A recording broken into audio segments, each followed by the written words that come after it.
Indian polity की class में हम डिस्कस कर रहे थे संविधान सभा के बारे में। संविधान सभा से हमने 2 वीडियो अपलोड कर दिया है और प्लेलिस्ट भी मैंने बना दिया है, तो आप लोग एक बार प्लेलिस्ट से चेकआउट जरूर कर लीजिएगा। कुछ क्वेश्चन बाकी रह गए थे जो कि आज की इस क्लास में हम संविधान सभा को पूरी तरह से कंप्लीट कर लेंगे। तो चलिए क्लास को स्टार्ट करते हैं। क्वेश्चन आपको पहला दिख रहा है।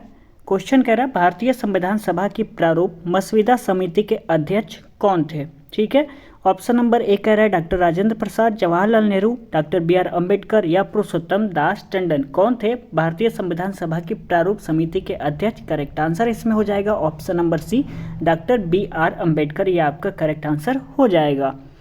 चलिए अगला प्रश्न देख लेते हैं। संविधान सभा के प्रारूप मसविदा समिति में सदस्यों की संख्या कितनी थी। तो ध्यान रखिएगा सदस्यों की जो संख्या है वो हो जाएगी 7, यानी ऑप्शन नंबर बी यहाँ पे आपका करेक्ट हो जाएगा। अगला प्रश्न कह रहा है ये निम्न में से कौन भारतीय संविधान की प्रारूपण समिति के सदस्य नहीं थे। इसमें आपका करेक्ट आंसर हो जाएगा option number D, doctor Rajendra Prasad. Question number 44 कह रहा है कौन प्रारूप मसविदा समिति का सदस्य नहीं था। इसमें आपका करेक्ट आंसर कौन सा हो जाएगा, option number A, Jawaharlal Nehru. अगला प्रश्न देखते हैं क्वेश्चन नंबर 45। संविधान की प्रारूप मसविदा समिति के समक्ष प्रस्तावना का प्रस्ताव किसने रखा था। बी.आर. अम्बेडकर ने, बी.एन. राव, महात्मा गांधी या जवाहरलाल नेहरू ने। किसने प्रस्तावना का जो प्रस्ताव है रखा था। संविधान की प्रारूप मसविदा समिति के समक्ष प्रस्तावना का प्रस्ताव किसने रखा था, ये प्रश्न पूछ रहा है। ऑप्शन नंबर ए कह रहा है बी.आर. अम्बेडकर, बी कह रहा है बी.एन. राव, सी महात्मा गांधी या डी जवाहरलाल नेहरू। तो इसमें आपका करेक्ट आंसर हो जाएगा option number D, Jawaharlal Nehru. ठीक है, मैं टिक लगा दे रहा हूँ, जवाहरलाल नेहरू यहाँ पे आपका करेक्ट आंसर हो जाएगा option number D.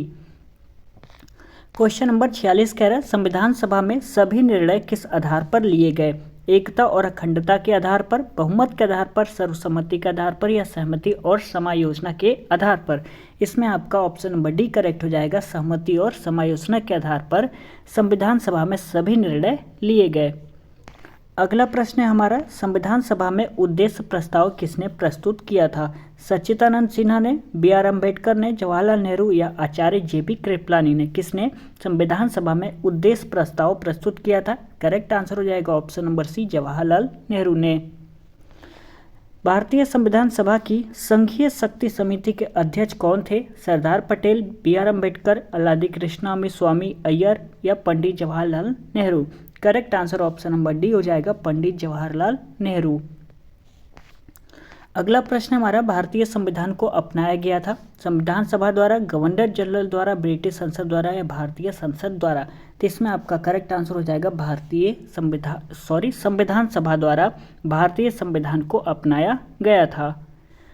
Question number 50वां कह रहा है भारत को एक संविधान देने का प्रस्ताव संविधान सभा द्वारा पारित किया गया था। 22 जनवरी 1946 को, 22 जनवरी 1947 को, 20 जनवरी 1947 या 26 जुलाई 1946 को। Correct answer option number B हो जाएगा, 22 जनवरी 1947 को भारत को एक संविधान देने का प्रस्ताव संविधान सभा द्वारा पारित किया गया था, ध्यान रखिएगा। अगला प्रश्न देख लेते हैं। इस क्वेश्चन को एक बार दोबारा देख लेते हैं क्या कह रहा है। भारत को एक संविधान देने का प्रस्ताव संविधान सभा द्वारा पारित किया गया था। कब किया गया था, मैंने इसमें अभी आपको आंसर बताया, ऑप्शन नंबर बी, 22 जनवरी 1947 को भारत को एक संविधान देने का प्रस्ताव संविधान सभा द्वारा पारित किया गया था। कब, 22 जनवरी 1947 को। चलिए अगला प्रश्न देख लेते हैं। संविधान निर्मात्री परिषद की झंडा समिति के अध्यक्ष कौन थे। इंपॉर्टेंट क्वेश्चन है, झंडा समिति के अध्यक्ष कौन थे, ध्यान रखिएगा। वो हो जाएंगे डॉक्टर राजेंद्र प्रसाद, ये हो जाएंगे आपके झंडा समिति के अध्यक्ष।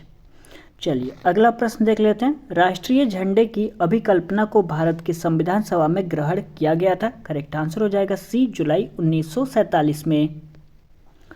अगला प्रश्न है हमारा भारत की संविधान सभा ने किस तिथि को राष्ट्रीय ध्वज को अपनाया था। 22 जनवरी 1950 को अपनाया था। किसको, राष्ट्रीय ध्वज को, या 24 जनवरी 1950 को, 22 जुलाई 1947 को और 26 जनवरी 1950 को। इसमें आपका करेक्ट आंसर सी हो जाएगा, 22 जुलाई 1947 को राष्ट्रीय ध्वज को अपनाया गया था? ध्यान रखिएगा, जो कि यूपीपीसीएस 2020 में क्वेश्चन पूछा जा चुका है। कब अपनाया गया था राष्ट्रीय ध्वज को? तो ध्यान रखिएगा 22 जुलाई 1947 को अपनाया गया था।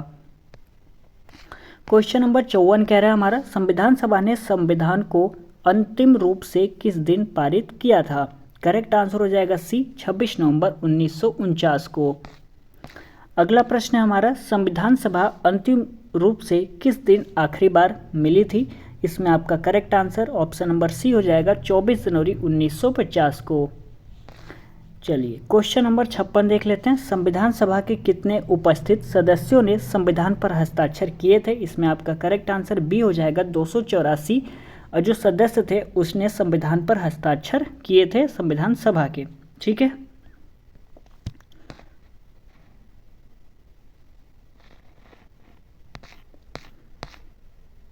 अगला प्रश्न है हमारा, संविधान सभा द्वारा अंतिम रूप से पारित संविधान में कुल कितने अनुच्छेद और अनुसूचियां थीं? करेक्ट आंसर हो जाएगा सी, 395 अनुच्छेद और 8 अनुसूचियां थीं। आप सभी ध्यान में जरूर रखिएगा।